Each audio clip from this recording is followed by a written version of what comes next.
Marie, tu nous entraînes à risquer notre vie aux imprévus de Dieu. Et voici qu'elle se met en argile incertaine de notre humanité. Jésus-Christ, Fils de Dieu, marche avec nous, Marie, sur nos chemins de foi. Lis son chemin vers Dieu, lis son chemin vers Dieu. Nous, Marie, sur nos chemins de foi.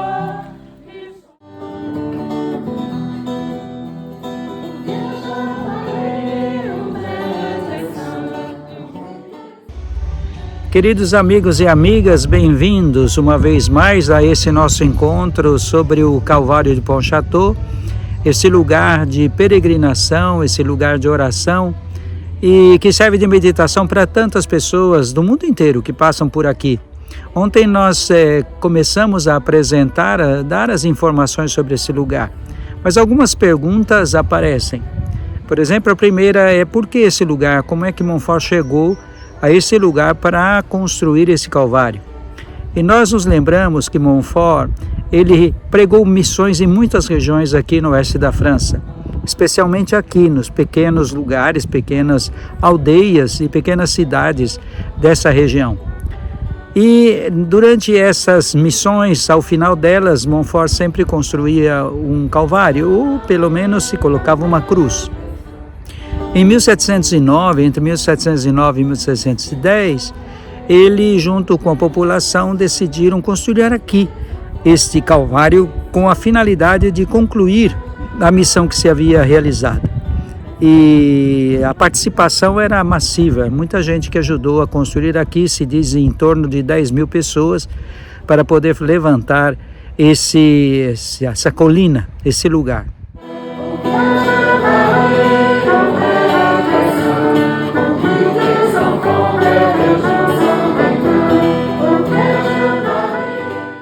E nós lembramos ontem que no dia da inauguração, Montfort recebeu um comunicado do bispo que estava proibido de abençoar e inaugurar o Calvário. Então a outra pergunta é: por que o bispo tinha chegado a essa conclusão? Agora temos que lembrar outra situação. Montfort, nas igrejas que ele ajudou nas missões, ele também fez reformas de igrejas. E algumas das igrejas aqui nessa região tinha muito corpos enterrados dentro. As pessoas, especialmente os mais ricos, queriam ser enterrados dentro da igreja. Dentro da igreja também havia esses brasões, essas bandeiras de famílias nobres que enfeitavam ou que deixavam dentro das igrejas. Montfort foi fazer reforma de algumas igrejas, então decidiu que o lugar dos corpos era um cemitério. E então fez tirar os restos mortais de dentro da igreja e colocar no cemitério. A mesma coisa para pintar as paredes, fez tirar das paredes essas bandeiras, esses escudos das famílias nobres, o que causou, como a gente pode imaginar, uma raiva muito grande. Algumas destas famílias nobres que não ficaram nada contentes com o que Montfort tinha feito, que é tirar os seus escudos ou tirar os corpos de algum familiar e levado para o cemitério, convenceram então o bispo a não autorizar a bênção e a inauguração deste Calvário e que Montfort havia concluído. E nós podemos imaginar que o poder desses nobres ou dessas famílias nobres era grande, tão grande de chegar até o rei o convencimento de que, colocando aqui este monumento e aumentando essa colina, que lá do mar os piratas pudessem ter facilidade de desembarcar aqui no oeste da França. E de fato, se nós olhamos daqui pelo horizonte que nós vamos ver, nós constatamos que o mar não está tão longe. E por isso, com esse convencimento, o rei Luís XIV ordenou que esta montanha fosse rebaixada, que fosse destruída. E assim, em 1710, São Luís de Montfort teve essa grande dor no seu coração. E nós lembramos esta frase que ele pediu para que os fiéis que ajudaram a construir, que não se desanimassem, mas que guardassem esse Calvário dentro do próprio coração. E ele mesmo saiu para fazer alguns dias de retiro e recuperar um pouco as forças diante desta triste notícia. Mas como é que agora nós temos de novo esse Calvário?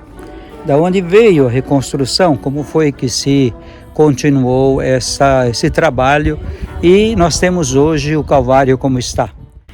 E então nós aprendemos o seguinte, que em 1747 foi feita uma restauração dessa colina, graças à missão que o primeiro sucessor de São Luís Maria de Montfort, que se chamava Mulot, juntamente com o padre Audubon, eles reconstruíram essa colina, depois de uma missão feita em Pontchâteau, a cidade que está aqui perto, a 4 quilômetros mais ou menos, não é?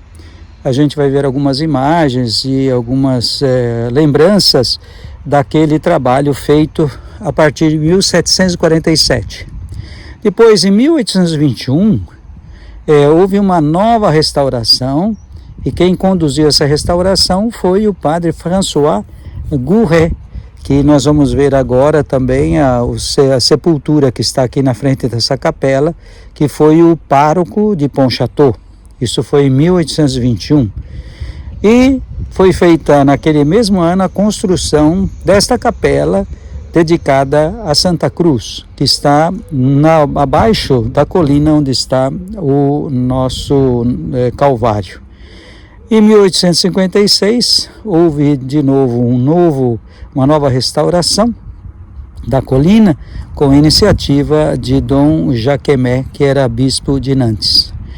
Bom, então, de 1888 até 1939, esta colina foi cuidada pelos padres monfortinos e foram reformadas várias coisas, especialmente sobre os trabalhos do padre Jacques Barré, o missionário monfortino, e também Alfred Gerbaud, que era então um grande peregrino e que tinha feito a peregrinação também na Terra Santa.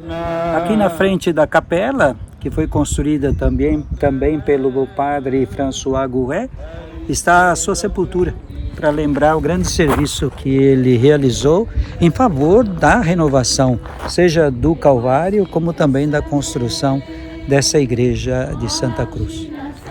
Esta é a segunda parte desta história e nós vamos seguir nos próximos filmes, conhecer um pouco o resto, o que mais tem aqui nesse bosque, o que mais nós podemos aprender dessa missão monfortina aqui no Santuário Calvário de Pontchâteau.